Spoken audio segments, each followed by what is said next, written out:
All right, welcome everybody to our program design review, where we give you a purpose at each station. We try to zero in on where we should start, because the better we start, the better we finish.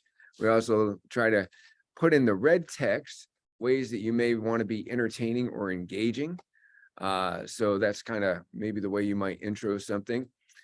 Even challenge you with the warm-ups to vary your warm-ups from the breakdown to things like the huddle or the warrior, or there's all sorts of different things you could do.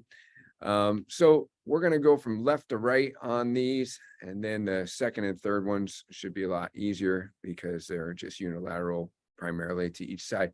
So starting off with the dumbbell, you got the dumbbell high knees to the jump squat. Cindy and I recently, I know Cindy really got a chuckle out of it, but I said, this is like when you just can't wait to pick up your dumbbells, right? You know, because you're running in place. Oh boy, to pick up these dumbbells, just so excited. And then you're getting those dumbbells down between your legs, keeping your back straight as you would in all squats.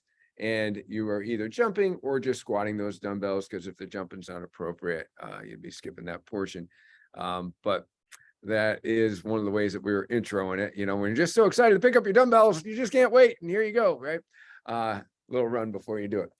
And then you have your power band squat with the high row, using the power of touch, coaching the squeeze. You know, again, you know, you're right there behind them, making sure that they're getting their upper back, their traps, you know, involved in that. Kettlebell wood chops, I feel that that's going to be an important one to maybe start with first. We've done wood chops in here before. I don't remember too many wood chops like this one where it's overhead and coming down between the legs done with a kettlebell. So it's always good to coach people through those. Starting off light first, you know, because that is a challenging one on the core, the back.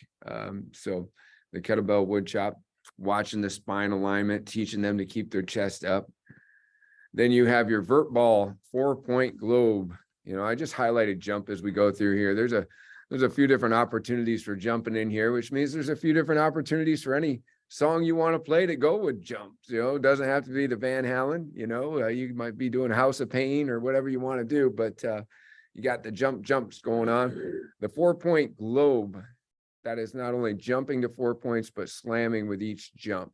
So there's two good power activities going on there between the jump and the slam.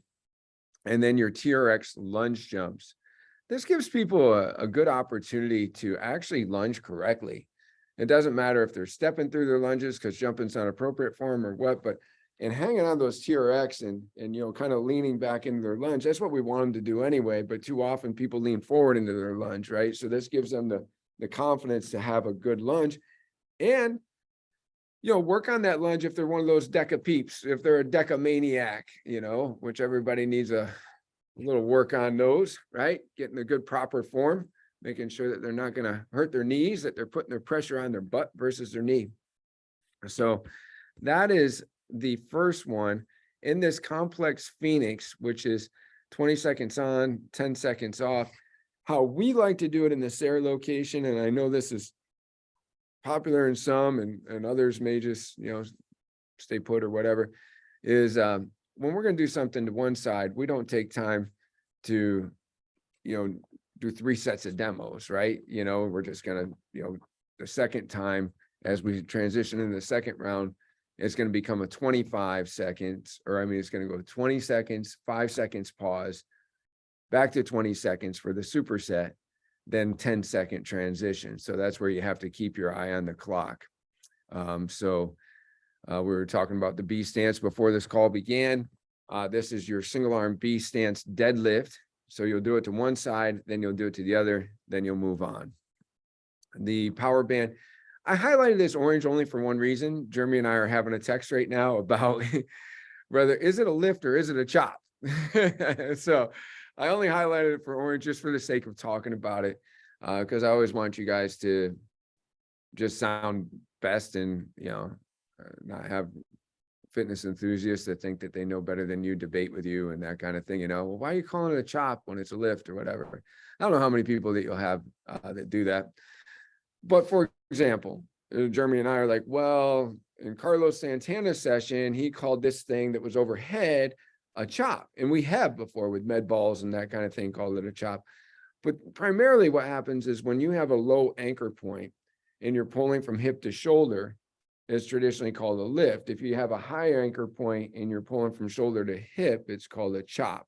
Now, when you're dealing with free weights and you have to actually stop the force and then reverse it the other way, it might be just called a chop for that reason, because it's not an anchor point. So I just highlighted these in orange to just simply say that as you're doing that, you may want to intro it as a lift, because really what we're doing is we're lifting from hip to shoulder as we go through.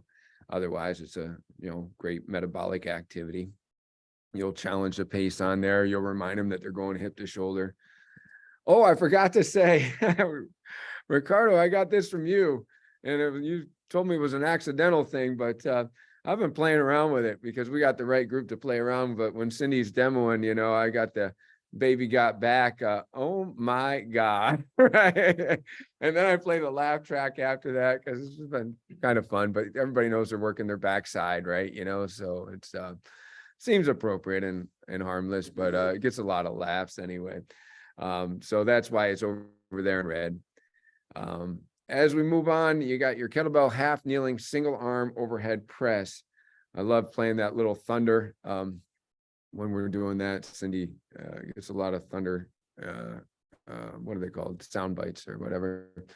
The other thing is challenge the inline foot position on this, right? Their front foot should be lined up with their back knee, and that's where they get the core activity. Too often people will have their back knee here and then boom, their foot is like way out here, and they're not getting what a half kneeling. When you think of half kneeling, think of balance challenge, right? Like that's really what the purpose is, right? So that's an important process. Other than that, we're making sure that their torso is upright. You might want to do that by coming along and pushing on their lower back while, holding on to their shoulder, because now they got their torso and they're upright. They should feel a stretch on that down knee to where they feel the hip flexor stretching a little bit as they get in that inline position. Next, we got the Vert Ball Sit Up. That's a DECA opportunity, right? We're training people to get better at that for the DECA events, and the Vert Ball push-up jack. I love the progression on that, where they were like, doing a lot of jacks back and forth as they were going down slow to the ball. You'll see that in the video. I thought that was really good. Of course, we're challenging the range of motion, people getting their chest to the ball. And on these last two at the TRX, I've highlighted them green, because if you're doing a body saw or a pike to knee tuck, where does the coach need to be? They got to start there for people to put their feet in the handles so they can become fandles and that they can get good work, right? Because some people get in there on their own, but many people don't. So that's why it's our starting point. And then it says make sure your body is truly a plank is what that should be. No, you got to have a plan for your body. But make sure it's truly a plank where your hips are not sagging, your butt's not too high. That's our job as coaches, to make sure that they're not doing that if they have their feet in the TRX. With the TRX pike to knee tuck, I think it can be about sometimes spotting at the hips. In the past, we've done a little partner demos on this one, because it's good to even help your partner get their feet in there. And then I'm like, all right, I'm going to perform a magic trick, and maybe you have like a cue word, and whatever that cue is, Shazam. How I present it is, I'm like, well, I want you to imagine that I have an imaginary string tied from Cindy's low back, and I'm going to lift. And as I lift, right, she comes up, right? Because we want people to see that their hips are supposed to go up into that pike position, right? And then back down. So we kind of have a little fun with that one. Other than that, you just want to make sure you can come along and even give them an appropriate touch on the hips, right? Because many times people just kind of don't get into that pike position, which really involves that contraction of the abs. They're pretty good at the knee tuck, but not so good at keeping their legs straight and getting into that it's a bit of a reverse V up, like a prone V up position, right? Then you have your abs to your burp. Let the bodies hit the floor. All right, that could be the song, at least for the burpees that are done every other on this one. So you have core activities and burpees, 20 seconds on, 10 seconds off. That'd be my little chosen song selection. What I wanted to show, And I guess I'll show it on the next one. I'll wait on that one. Any comments, questions, anything to add anywhere? Anyone? I don't think so. Now you feel good? All right, let me recast my screen. And because you guys don't come with me when I go.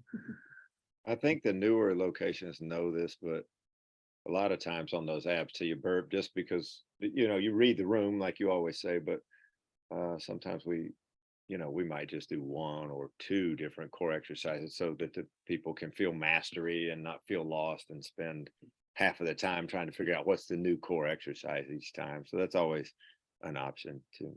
Yeah, definitely. It's good to prepare them, sometimes even give them a little preview of what they'll be heading to next. That's a good one. This is what I've been wanting to show though. Oh, let me hit my stop. So I'll send them out as two different ones.